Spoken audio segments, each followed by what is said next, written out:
I could see at least two teams missing out. Kansas City.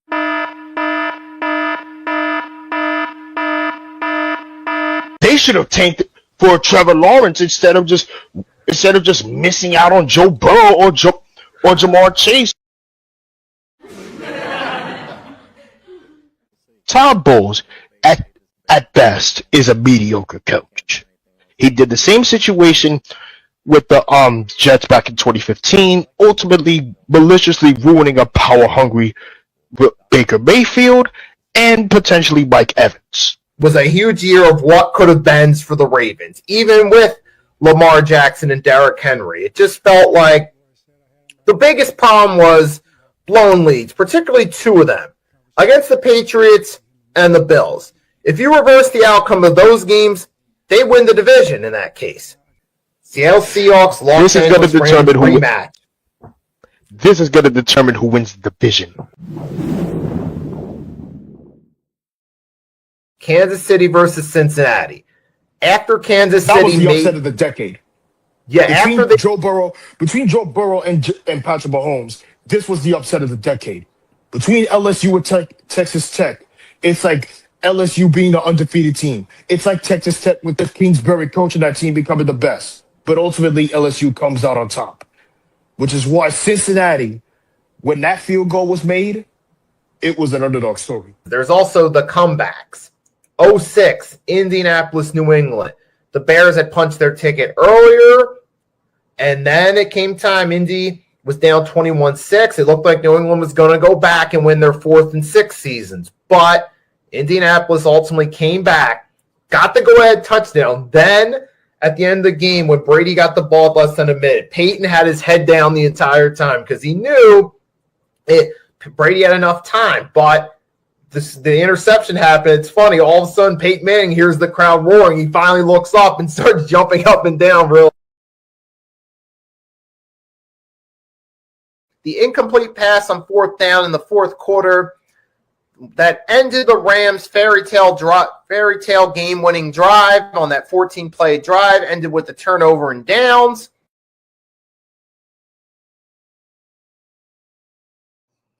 Good evening, everyone. We're here for a special edition of NFL Pickems. This will be the last edition of NFL Pickems, starting next week at 8 p.m. Eastern Standard Time. Me and my co-host Agent Warrior X are debuting a new show. Once we have more details, we'll let you guys know about it and give you guys time to get ready for next week's show. But this special edition of Pickems, me and Agent Warrior X are going to give our season awards. As we know, the actual NFL will give awards will be in a few days from now, where they'll give out the awards for MVP, Comeback Player of the Year, Coaches of the Year, etc. And me and Agent, we're going to do our own version of it tonight. And the winner for the best quarterback, best player is, you already know. Hey everyone, this is Agent Warrior X, co-host of NFL Pickems.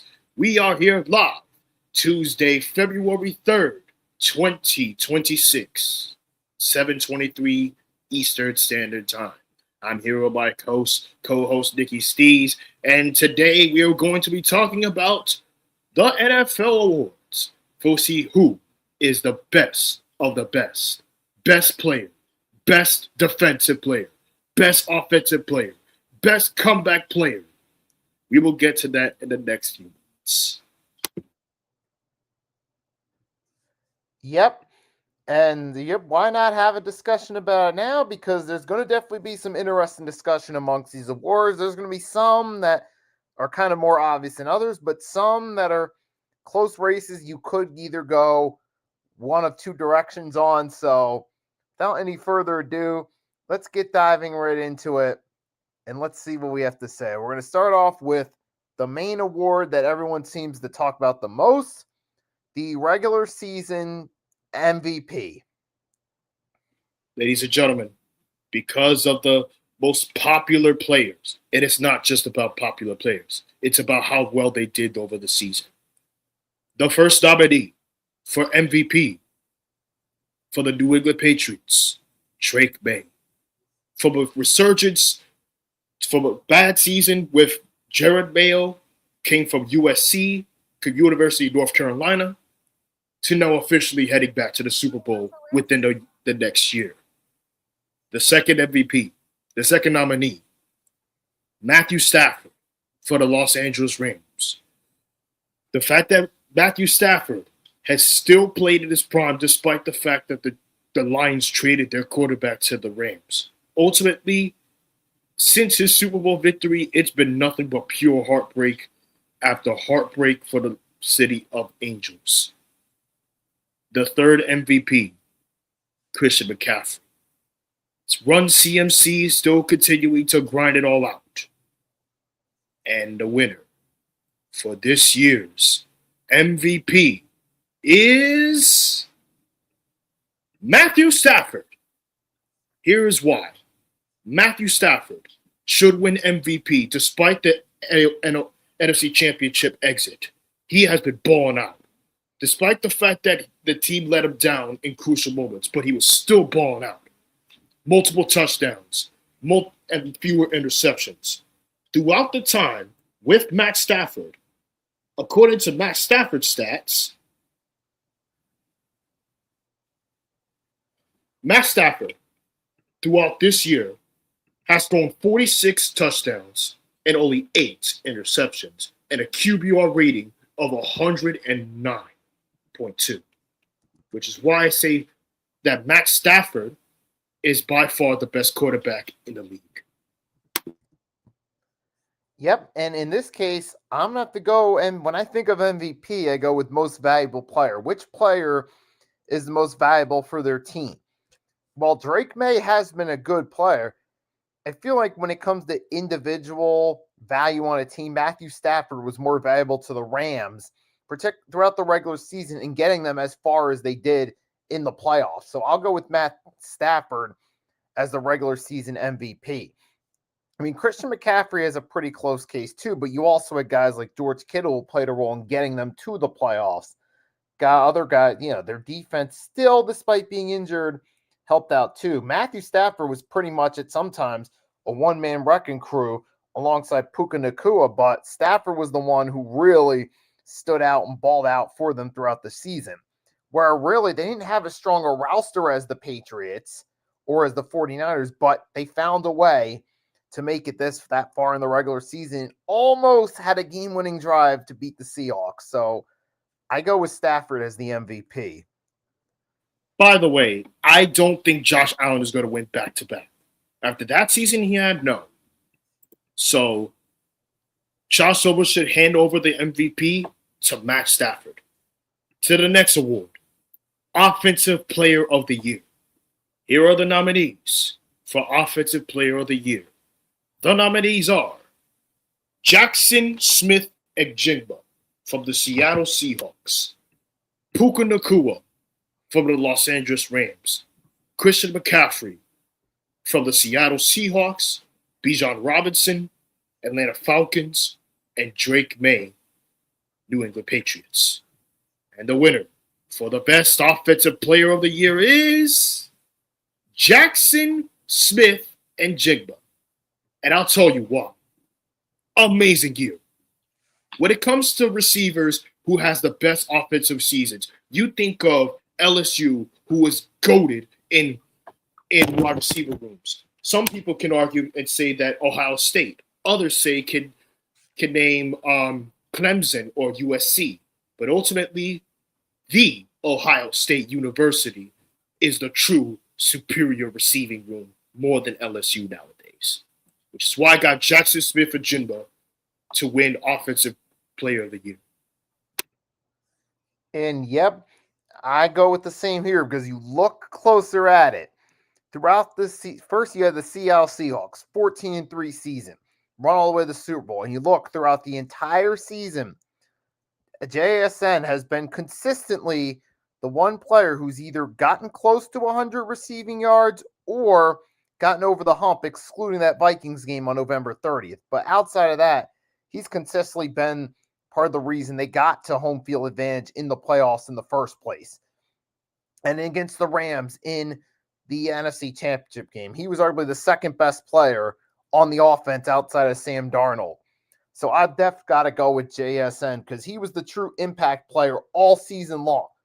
If Sam Darnold didn't have the best game in the world, JSN most likely stepped up and made the big plays along with their excellent defense too, which that's something else to possibly talk about. But JSN truly had his true breakout year, his true superstar year, and he's showing why he's one of the best in the NFL currently alongside Justin Jefferson and Puka Nacua. Which is why I'm going to say that when it comes, we mentioned earlier about receiving rooms, right? We mentioned LSU, Goldmine receiving room, Ohio State, best at basketball, but also great in football. Best receiving room, USC, underrated, but also great on receiving room. Now for Defensive Player of the Year, we have Myles Garrett from the Cleveland Browns, Will Anderson Jr., Houston Texans, Micah Parsons, despite the fact that he tore his ACL, Aiden Hutchinson, Detroit Lions, Nick Bonito from the Denver Broncos. And the winner for Defensive Player of the Year is Myles Garrett. He broke the record. He broke the record in terms of more sacks than Michael Strahan. And in my perspective, Myles Garrett is better than TJ Watt. Yes, you heard me said it. Myles Garrett is better than TJ Watt. Yes, TJ Watt may have got a king of sacks in the AFC North, but Myles Garrett has been a far better player than that, which is why I'm going to say Myles Garrett should definitely win Defensive Player of the Year. If only the Browns had a better supporting cast on offense. If you want to talk about, now you're talking about Myles Garrett. Here's a guy who, if you're talking best player alone, it was him. He was the best player on defense in the NFL, period. Now, guys like Nick Bonito and Will Anderson, they had the privilege of playing with good defenses all around. Myles Garrett was basically in full-blown carry mode and had the best individual season of his career. And remember, this is an individual award, so Myles Garrett certainly earned it for the best defensive player of the year. Now, if he was on a better team, oh my goodness, could you imagine what a better defense would be with a Myles Garrett on it? That would be rivaling insane. Not just insane, but that team could be Ravens, or could potentially be like a defensive team, like the Baltimore Ravens you mentioned. The New York Giants is another defensive team. The Houston Texans could be another defensive team. The Dallas Cowboys. You can name every team that's most based on defense, and Myles Garrett is one of them. Absolutely. I mean, yeah, Myles Garrett, yeah, it's certainly, even though it didn't make a whole lot sense for them to take him as the number one pick over a quarterback, he certainly proved to be worthy of being a top 5 draft pick for sure, though.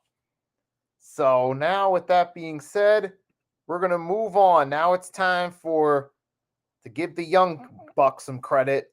We're going to go with Rookie of the Year. Offensive Rookie of the Year nominees are Titoya McMillan, wide receiver from the Carolina Panthers. Jackson Dart, New York Giants quarterback. Tyler Shugg, quarterback for the New Orleans Saints. Emeka Egbuka, wide receiver from the Tampa Bay Buccaneers. And Travion Henderson, running back from Ohio State, New England Patriots. And the winner for this year's Offensive Rookie of the Year is Titoya McMillan. And I'll tell you why. He has a better receiving core. The Carolina Panthers already improved the receiving room.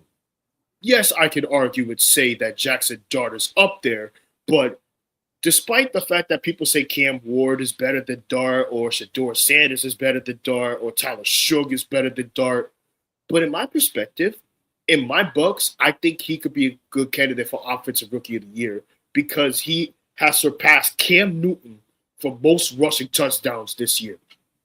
in his rookie year. Don't get me wrong. Jackson Dart is an amazing quarterback, but he needs to build a talent around him, which is why Cam Scattable coming back from injury, and Malik Neighbors is coming back from injury as well.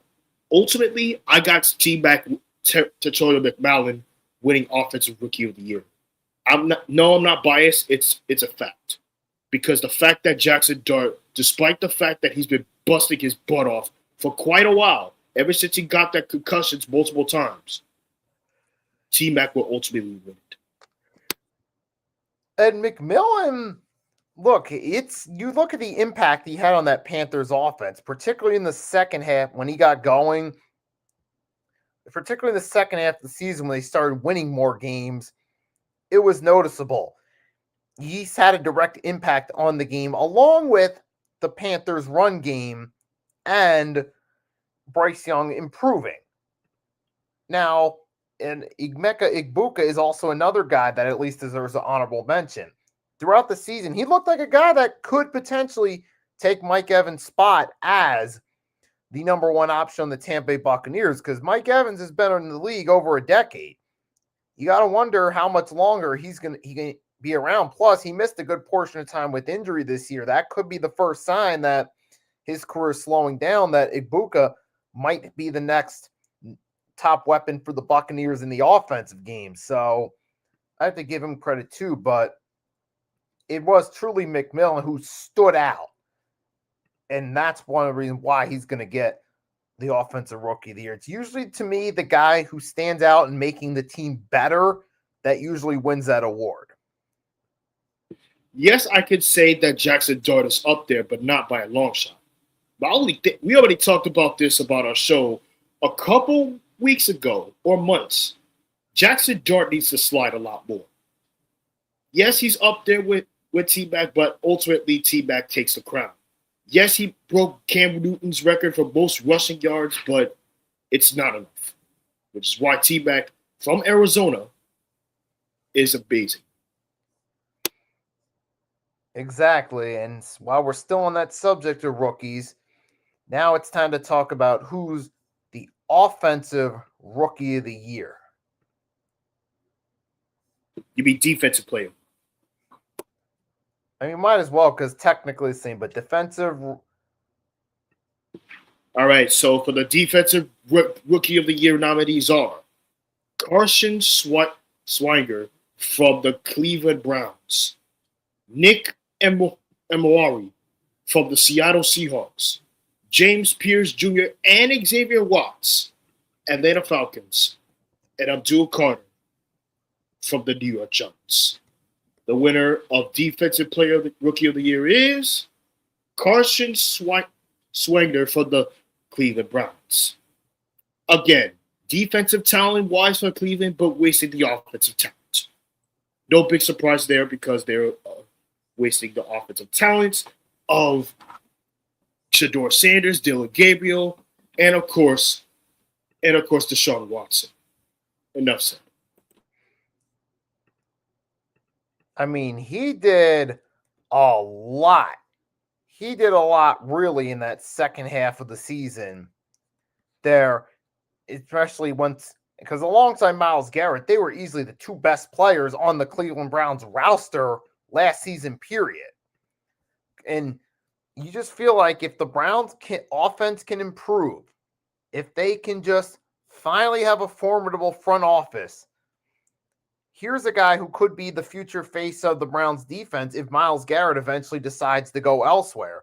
Or if he sticks around for a few more years, they could really have something to work with on defense. But here, you saw a promising rookie that could help this Browns defense going forward. And that's where that's where he was the difference maker. Which is why I think the Browns defensively are starting to become like progress. Now on to the best award, Coach of the Year. We have Mike Vrabel from the New England Patriots, Mike McDonald, Seattle Seahawks, Liam Cohen, Jacksonville Jaguars, and Ben Johnson, Chicago Bears. The winner of this year's Coach of the Year, Mike Vrabel. Obviously, the reason why is that they got them to a Super Bowl. The second reason, after the Tennessee Titans casting off Mike Vrabel in a power struggle, they have officially admitted that they chose the wrong side of the greater purge, ultimately for the Titans becoming absolutely terrible. Years and years of being terrible, they decided to hire Robert Saleh as a head coach, offensive coordinator Brian Dable, and the defensive coordinator for the Raiders. I wonder how that's going to turn out for Cam Ward. But for the New England Patriots, they made it back to the Super Bowl. This empire was once dead, but now it's resurrected to the first order led by Drake May and Mike Vrabel.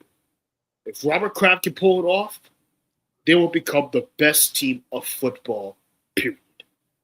Which is why Mike Vrabel will be the winner of this year's Coach of the Year. Yep, indefinitely. It's not just, here's you got to factor him over the factors you got to take into consideration. All right, with Seattle, you had a head coach who put together a great run, Mike McDonald, but they were already a solid team. They just took a bit next step up. Now, the closest one you could argue is maybe Ben Johnson for the Chicago Bears, because the Bears have been in disarray and struggling for years. Liam Cohen, yeah, nice turnaround, but the Jaguars were fresh off 2 9-win seasons before that one disastrous season in 2024. So they at least still had some of their pieces from those back-to-back winning seasons. Whereas with Vrabel, he took a team that had been on a free fall throughout the first half of the decade and turned them into a Super Bowl appearance team, a potential Super Bowl champion in one season, his first season there. Ben Johnson, close. He took a Bears team that struggled for years, but it doesn't compare because Mike Vrabel took the Patriots further and ultimately got into the promised land with a rookie quarterback. Or sorry, with a second-year quarterback, his first year as a head coach. Now, if you want to talk about comeback player of the year, here are the nominees for this year's comeback player of the year. Run CMC for the San Francisco 49ers. Trevor Lawrence, Jacksonville Jaguars. Dak Prescott, Dallas Cowboys. Phillip Rivers, Indianapolis Colts. And Stephon Diggs, New England Patriots. For this year's comeback player of the year, Run CMC. And it's tricky. It's facts. Run CMC, since last season, has torn his ACL or his Achilles. But since then, coming back from that injuries, he's been playing elite. Similar to what his days in the Carolina Panthers. I wonder why Carolina decided to trade him only for him to magically stay healthy on a real system and a Super Bowl appearance with him. And trading Brian Burns to the Giants for a second and a fifth-round pick? Yeah, don't ask why. We're focusing on the best comeback player of the year, which is why I got Christian McCaffrey winning comeback player of the year. And by the way, he's better than Saquon Barkley after that Madden curse. And it's interesting here because this is the comeback player of the year. I just want to say as a whole, it's been very confusing over the years. It feels like sometimes they equate it to most improved player and then sometimes equate it to who actually made a comeback. It would be a lot easier to make a comeback player of the year for someone who's come back from a long absence or injuries, like Christian McCaffrey. You know, it made sense. Brady in 2009, he missed pretty much the entire season the year before. Those scenarios make sense. Michael Vick in 2010, his first season as a starter in years. I feel like, but then there have been some times like when Breeze got his first Pro Bowl year in the NFL.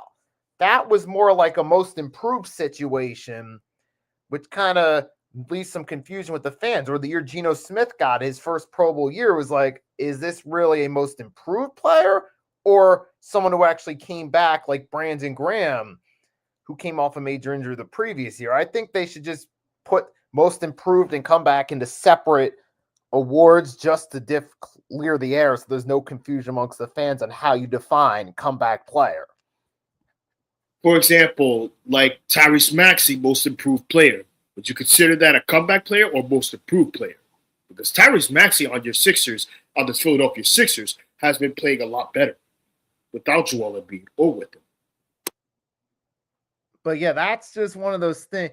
Now, if you want to say comeback player in terms of injuries, it's definitely, without a shadow of a doubt, Christian McCaffrey, who came back from tendon injuries in both his knees, pretty much took him out for the whole season last year, and ended up having a phenomenal season, just like he did when they went to the Super Bowl 2 seasons ago, now that he was healthy. If you're talking about most improved player, then that would change the criteria, because you could go Trevor Lawrence, but you could also go a Bryce Young if you actually had a most improved player of the year. Or maybe I wish NFL would have most improved player of the year, because it could like improve. It shows like players like quarterbacks, receiving, running backs, right? I'll give you some examples who have most improved. Daniel Jones, before tore his ACL, he magically stayed healthy on the real system. Ultimately, they collapsed. Bryce Young got them back to a playoffs for the first time in over a decade, and a home field advantage since Cam Newton days. And of course, for best running back who improved, I could say Derrick Henry. Derrick Henry could also be there too, but not by much. But yeah, that's just one of those things that would actually really help if you just would clear the air on the two. Because like I said, comeback alone, it's Christian McCaffrey coming off the major injury, having the season he did.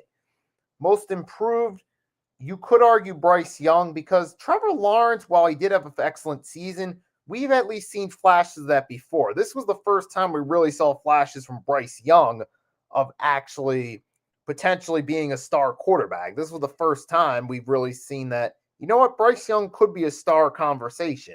We've had that conversation before with Trevor Lawrence. So in that regard, I would consider Young the most improved. Most improved quarterback, most improved player of the year. Yep, exactly. And for worst players, this is part of our show, by the way, not NFL. For the worst players of this year, here are my top three nominees. Shedeur Sanders, Cleveland Browns. Ringo for the Philadelphia Eagles. And the worst one, Justin Fields. The winner of this, Shedeur Sanders. How do you go from having the worst QBR in the league to a Pro Bowl selection? In what world does a rookie quarterback do in terms of situations, despite having Kevin Stefanski before termination on Black Monday, to starting to play like an absolute joke? I'm starting to think a lot of people saying that Shedeur Sanders is bringing all the hype instead of just accepting the fact that this team, in my opinion, needs a lot of things. So yeah, Shedeur Sanders is my worst player of the year, because despite the fact that he came from Colorado with his father, Deion Sanders, but they wanted him as a head coach in Cleveland. But they took Todd Monken, who, by the way, they botched the interview process instead of just, going after an experienced head coach. So, in my perspective, worst player of the year, Shedeur Sanders. Now, as far as worst players go for me, some of the nominees would include certainly Keely Ringo, who was absolutely terrible on an actual awesome defense for the Philadelphia Eagles with an excellent coordinator in Vic Fangio. Yet somehow Keely Ringo managed to be so terrible that fans and even non-Eagles related media were calling him a scrub. So that's on a special level of bad for a single season. Secondly, well, as far as Shedeur goes, I'll kind of give him some leadway just because he was a rookie. But I would go with Geno Smith, a veteran who's actually earned a Pro Bowl nod in his career, And instead, the Raiders ended up being the absolute worst team in football. You would think on paper, Geno Smith at least could make this Raiders team halfway competitive, right? Not even close. It was like Geno Smith reverted to his pre-Seattle form, and you had people wondering why he was in the NFL.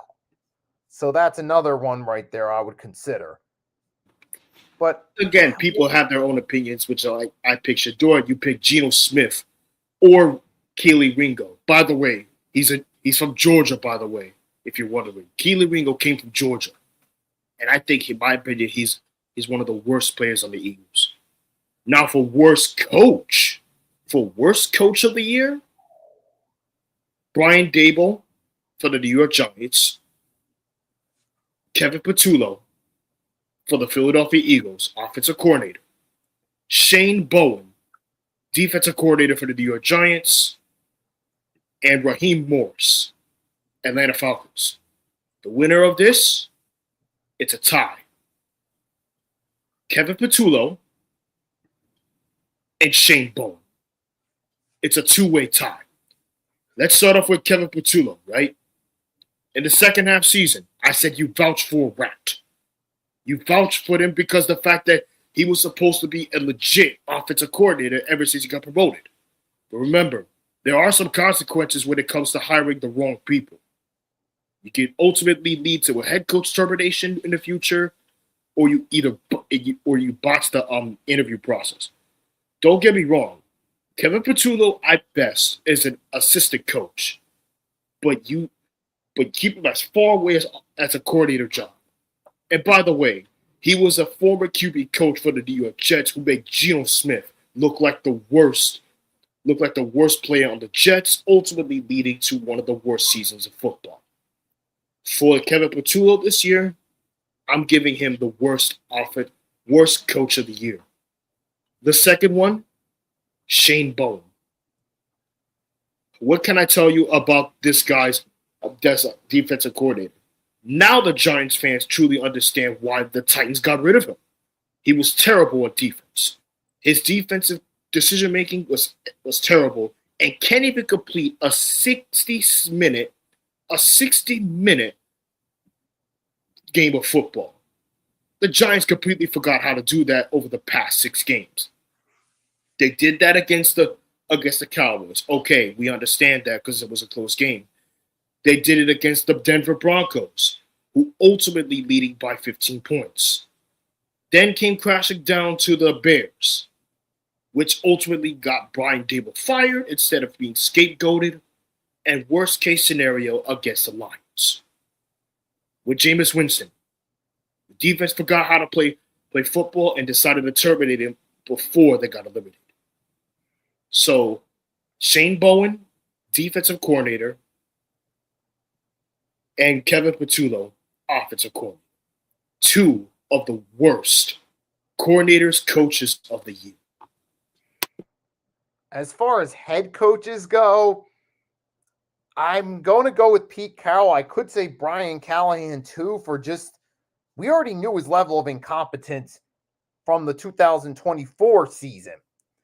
It made absolutely no sense how bad the Titans were. It's like, obviously he was part of the problem, but I'll go with Pete Carroll because he actually coached the full season.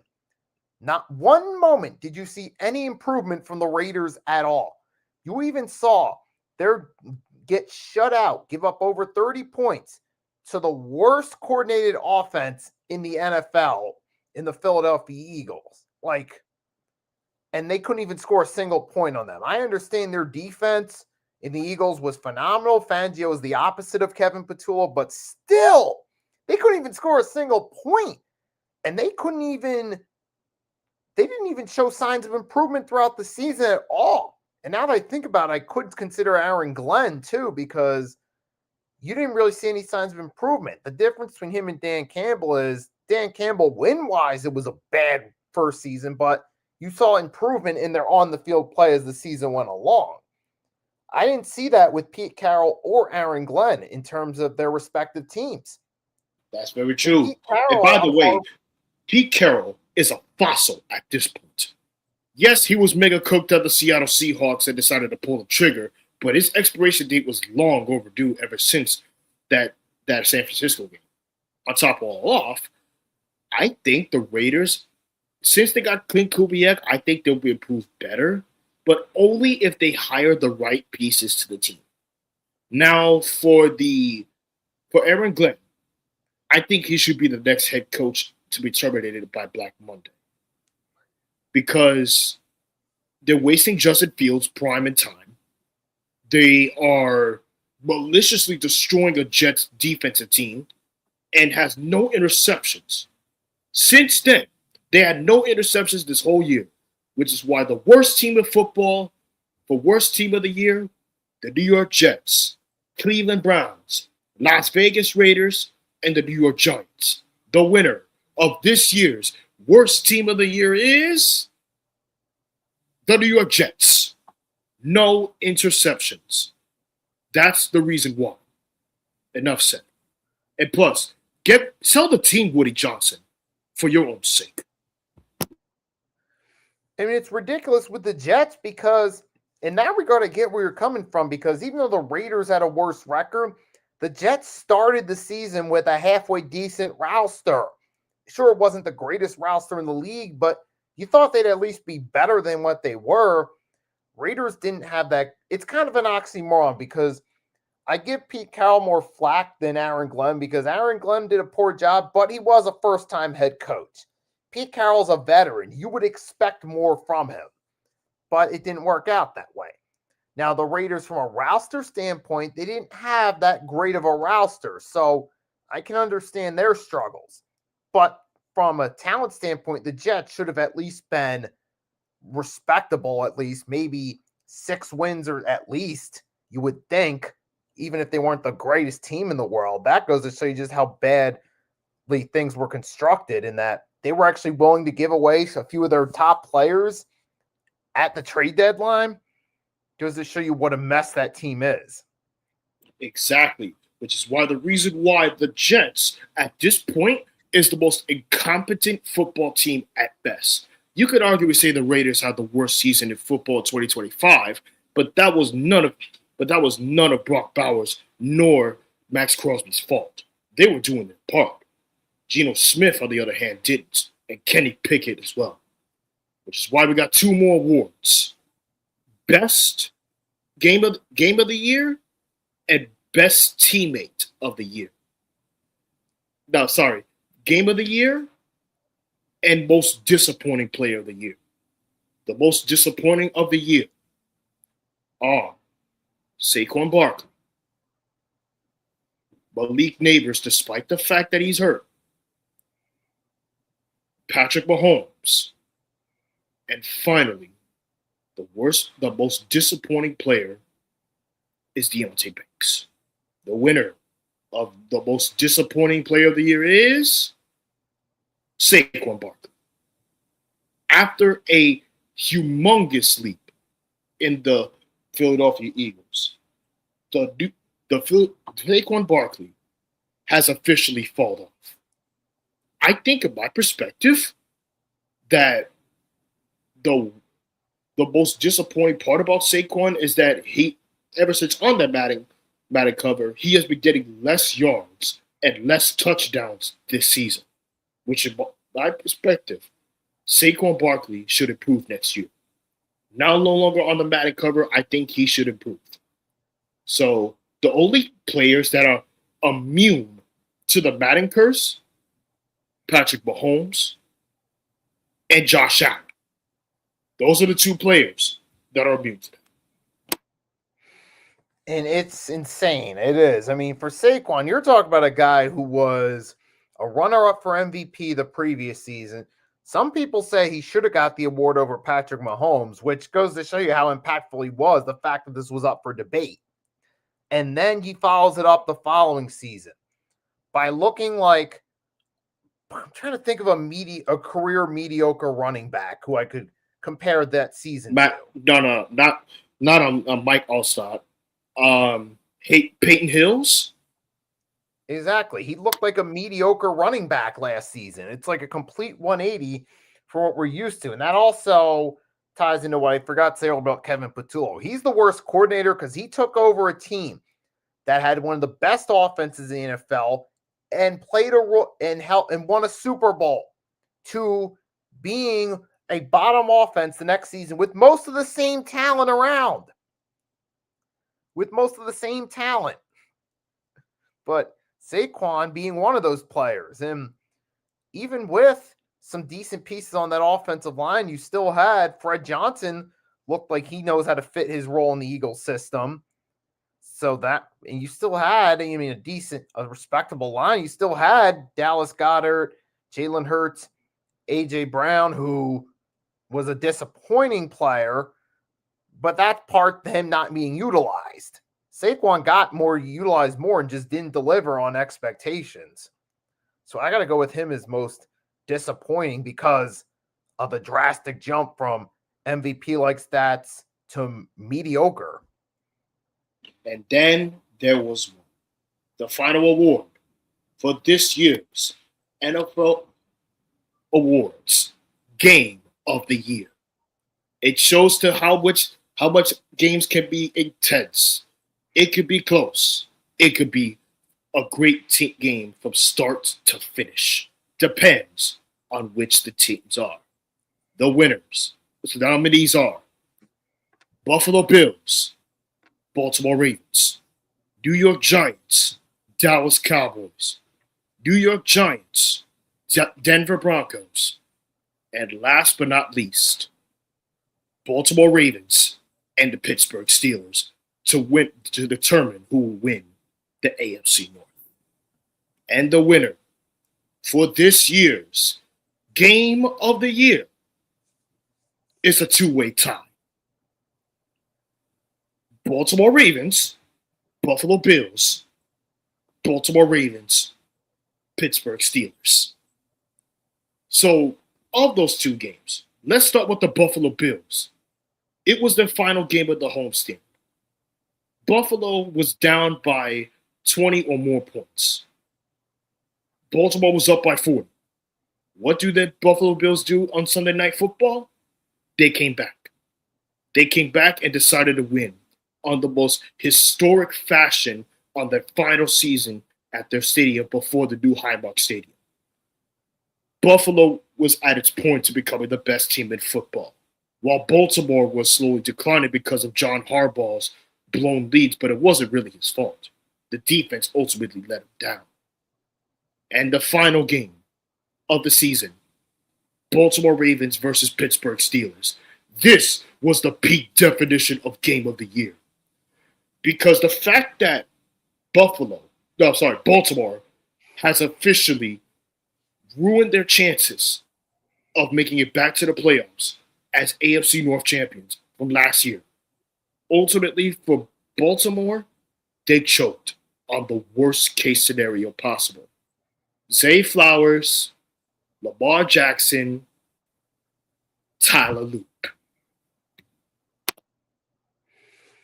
And that's interesting because some other potential honorable mentions you could go. The Patriots-Bills rematch in December. That was a nice game, had a nice little comeback to it. Could go Rams-Seahawks, the second matchup with the overtime game. That was a really good one too.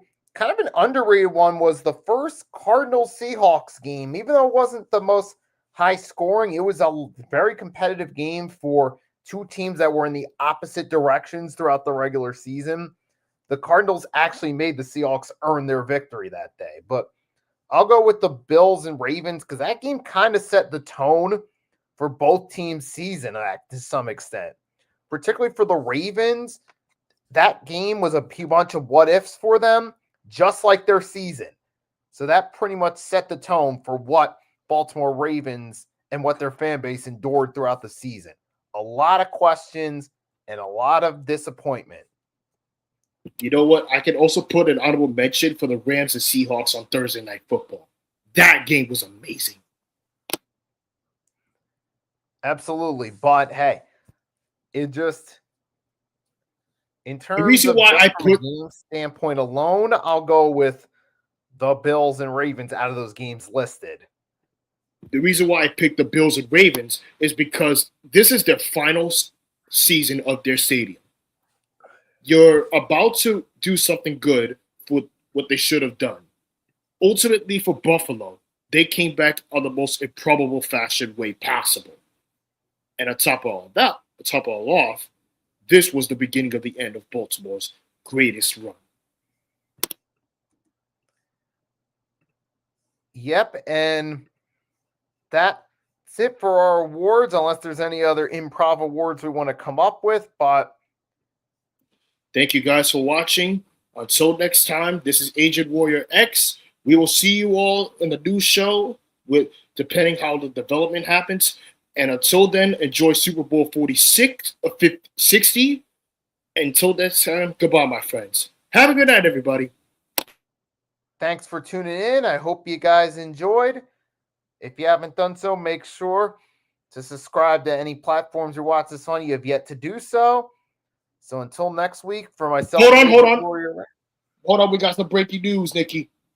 The Los Angeles Clippers are trading James Harden to the Cleveland Cavaliers for Darius Garland and a second-round pick.